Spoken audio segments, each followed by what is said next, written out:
Et hello, bonsoir tout le monde et bienvenue sur Demos Crypto.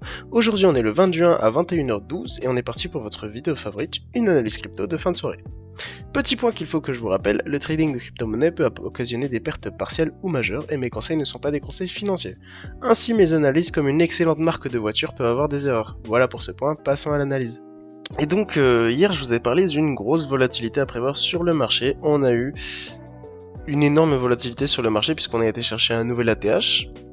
Et on est redescendu très vite vers les 99 450, donc on a vraiment été chercher le plus haut du Bitcoin et on a été chercher en dessous des 100 000. Donc c'est pour vous dire, ça a été une journée très volatile pour le Bitcoin, c'est quelque chose d'assez rare et pourtant c'était lundi. En fait, qu'est-ce qui s'est passé? Eh ben, on a eu le discours de Trump et son investiture et qu'est-ce qui s'est passé durant ce discours?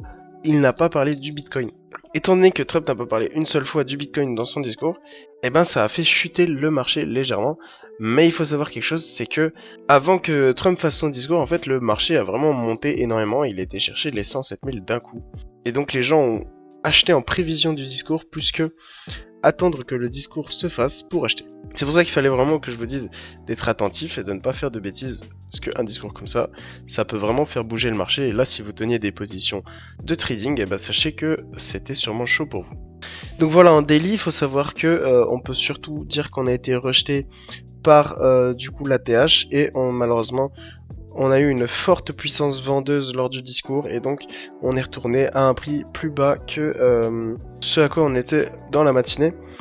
En tout cas, le Bitcoin n'est pas au bout de ses surprises, on n'a toujours pas été chercher les 110K, on n'a toujours pas été chercher les 126K qui sont toujours des targets ultra importantes pour le Bitcoin.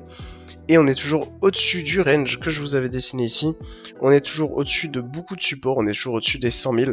Donc pour l'instant, on a encore pas mal de bons signes pour le Bitcoin, même si on commence à avoir une forte puissance vendeuse suite au discours de Trump qui n'a pas fait beaucoup d'effet.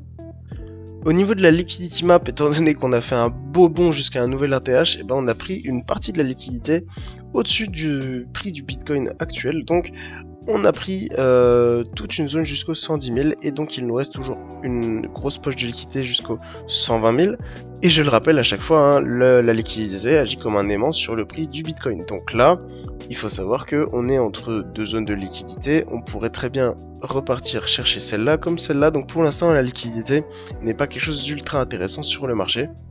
Et puis d'ailleurs pour ce qui est du calendrier économique, eh ben aujourd'hui on a fait donc le discours de Donald Trump, on a eu un jour férié pour les États-Unis, donc on n'a pas eu non plus beaucoup de mouvements sur le marché, enfin si, on a quand même eu énormément de mouvements sur le marché, mais la semaine n'est pas finie, on a encore pas mal de choses à prévoir puisque demain, le mardi, il n'y aura rien du tout, les institutions seront ouvertes mais il n'y aura pas d'événement proprement parlé. Par contre, mercredi, on aura à prévoir le discours de Lagarde, président de la BCE, donc la Banque Centrale Européenne, à 16h15. On aura ensuite jeudi à 23 janvier pour les États-Unis à 14h30 l'inscription hebdomadaire au chômage et à 18h le stock de pétrole brut. Et pour finir la semaine, on aura vendredi une belle journée puisque à 4h du matin, nous aurons la décision de la BOJ sur les taux d'intérêt au Japon. À 9h15, nous aurons au niveau de la France le PMI manufacturier et le PMI service. À 9h30, au niveau de l'Allemagne, on aura le PMI manufacturier.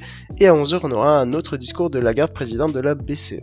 Puis à 15h45 au niveau des États-Unis, le PMI manufacturier, le PMI service, et à 16h, la vente de logements existants. Donc il faut noter qu'à toutes ces heures que je viens de citer, il y aura sûrement beaucoup de mouvements sur le marché, et donc il faudra rester attentif dans ces heures-là. À savoir que la journée la plus volatile du marché, je pense selon moi, c'était aujourd'hui. On risque d'avoir un prix qui fait un petit peu son chemin, là il peut très bien partir à la hausse comme à la baisse. Suite au discours de Donald Trump, pas beaucoup de choses sont sûres, on n'a pas vraiment de pattern pour le moment. Et donc globalement, là en 4 heures, qu'est-ce qu'on peut voir sur le Bitcoin?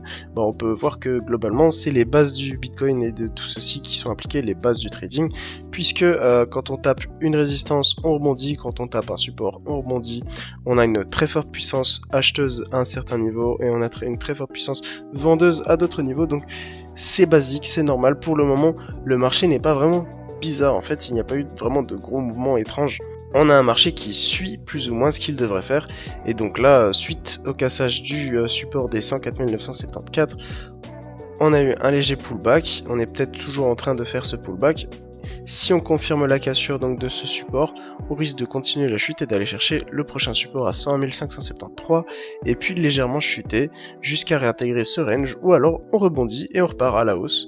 Et donc si on repart à la hausse, il faudra prévoir qu'on rebondisse sur les résistances, etc. Comme dans les bases du trading en fait finalement. Mais clairement, ce qui se passe en ce moment, c'est quelque chose de vraiment très volatile. L'argent qui est mis sur le Bitcoin, c'est de l'argent qui est susceptible d'être très instable, de bouger très très vite. C'est vraiment de la volatilité pure et dure. Là, le Bitcoin, il passe à des prix de 110 000 jusqu'à 90 000 en quelques jours. Et c'est vraiment des choses complètement folles. Donc on a vraiment un Bitcoin qui est très très volatile. Et donc je vous prie de faire très attention à ce niveau-là. Et donc je vais vous demander vraiment une très grande patience au niveau du Bitcoin. En attendant, on peut aller voir la Bitcoin dominance qui, pareil, ne cesse d'exploser. Donc on a toujours un Bitcoin très très dominant sur le marché. On a clairement un Bitcoin qui nous a prouvé par A plus B que pour le moment c'est lui le maître du marché et qu'il n'y a pas d'alt season. Ça veut dire quoi? Ça veut dire que les altcoins comme le Solana, l'Ethereum et tous les altcoins qui sont créés, pour l'instant c'est très compliqué pour eux, ils sont pas au meilleur de leur forme. Mais quand on sera dans une alt season et que le Bitcoin aura fini d'être l'homme dominant du marché, on aura peut-être des cryptos pépites très très intéressantes au niveau des altcoins. Donc c'est toujours très très intéressant de regarder où en est la Bitcoin dominance et comment est le marché actuel, parce qu'il peut vraiment y avoir des dingueries. En tout cas, moi je rappelle que vous pouvez trader toutes ces cryptos sur BingX avec des frais réduits grâce à mon lien de parrainage dans la description. Vous avez aussi une alternative BitGet qui est beaucoup plus intéressante pour le trading, donc vraiment sautez sur l'occasion. Moi je vous invite à vous abonner, à lâcher un like. C'était Demus Crypto, ciao ciao.